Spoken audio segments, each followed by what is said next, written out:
Did you know that this one small mistake can stop you from growing forever? Yet the fix is so simple that you can apply it in just 3 days without spending a single penny. As you can see, I uploaded a ton of videos while having minimal results. But after the small changes, I achieved 5,000 views per day, and after I fixed the second mistake, my channel blew up to 30k views a day.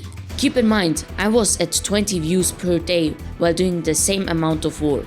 And in 4 months using this simple trick, I made 1.5 million views. And that completely changed with just one video. Just 24 hours after I uploaded it, the video hit 32,600 views, and it went so viral that it turned my channel upside down.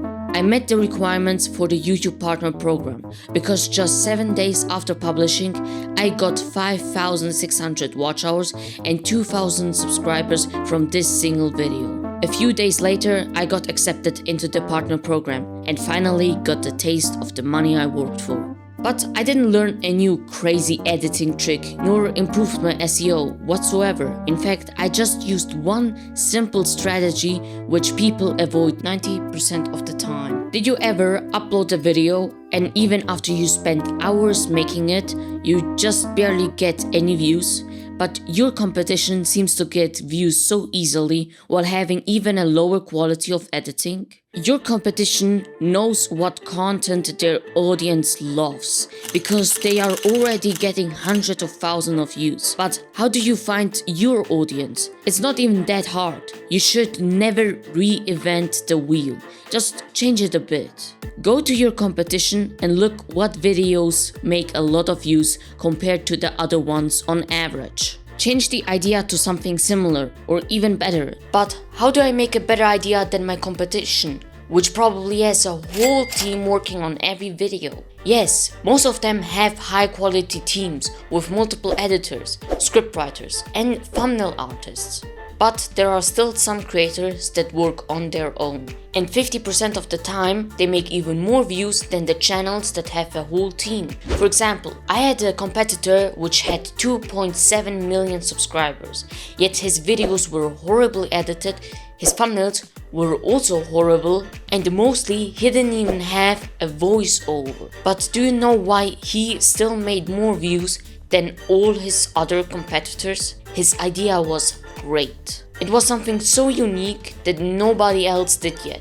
So people wanted to see more of it. It made me think, is the idea all that really matters? I spent a few hours working on the new video, and after I uploaded it, I went to sleep. Next day, I woke up completely shocked when I saw that I made 32,600 views overnight. This is the exact process that I followed to achieve this. The thumbnail is the most important thing to make sure somebody clicks on your video. A bad thumbnail equals to a low click-through rate. Then your video won't blow up. The thumbnail promises what comes in the video, and if you don't meet their expectations, they will click off. But sometimes they still click on it even though their promise wasn't met. And what is this called? Clickbait. Sometimes clickbaity thumbnails still work because people expect it to happen, but it will just never happen, and they will just block your channel and say, never watching this piece of garbage again. So you need to promise what comes,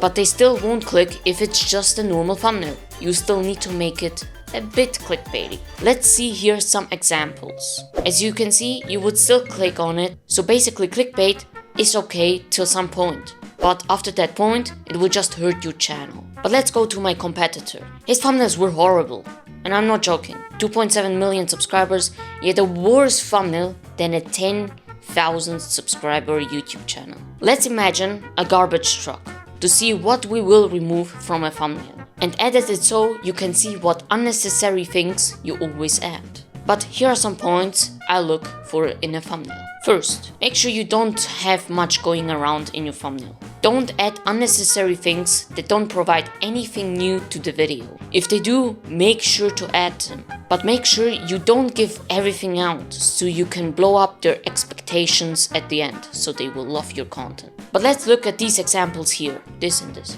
Does not provide anything new to the video. It makes me want to click less on it. Second, everybody knows about these Vevo branding, right? These are important for music videos, but useless for any other type. But you won't use Vevo for you. You might use your profile picture or random text or even your username. Just remove it. It's useless. Third, people don't like to read an entire sentence on your thumbnail. They should just realize the video concept in just 0.5 seconds. And if they don't realize it, make a new thumbnail. Till they will. Only use text if it provides value to the user. If it doesn't, the text goes to the garbage truck. The maximum amount of words I would use is 4. But it really depends on how it fits. If it fits more, then do it. My competitor used so much text that it was just uncomfortable looking at it. So I made it simpler, and it worked. Let's look at this thumbnail here. What are these things called? Text, logos, icons, a lot going on in your background image. These are called elements. Too many elements can ruin your thumbnail.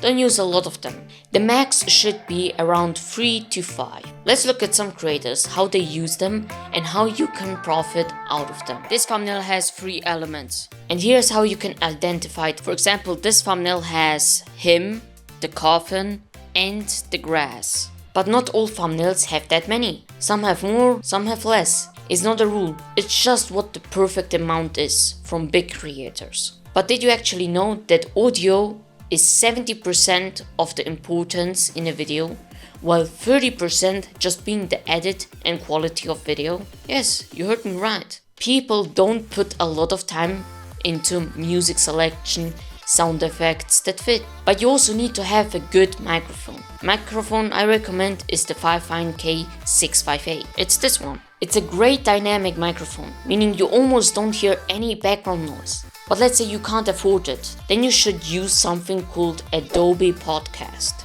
That website is so good at making your microphone quality from a 2 out of 10 to a 9 out of 10 easily. Let me show you how it actually works.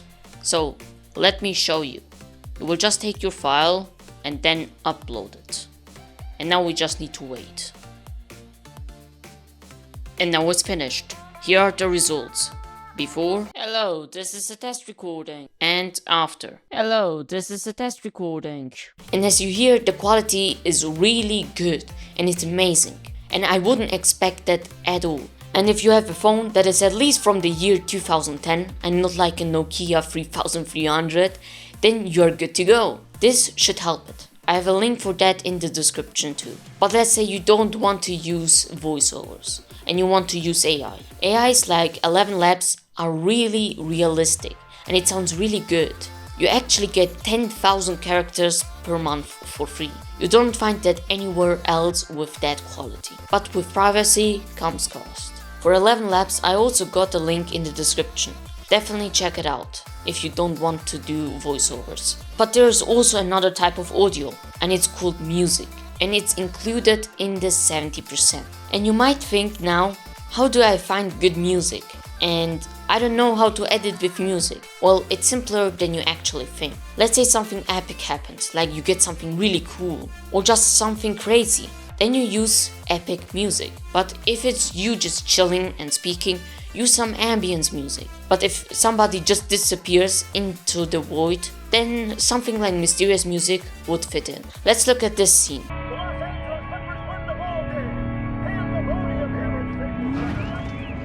You would rather watch this scene with this music than this.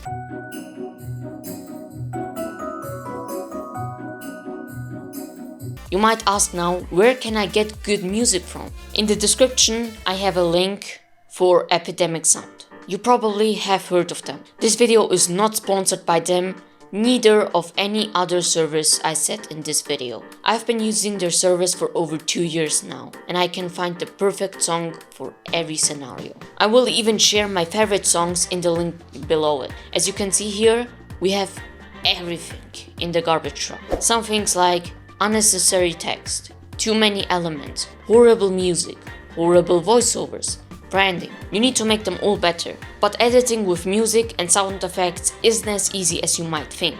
Neither just having normal good edits. If you want to learn how to edit better and as fast as possible, make sure to check out that video. Because the idea can't carry you full if your editing is horrible.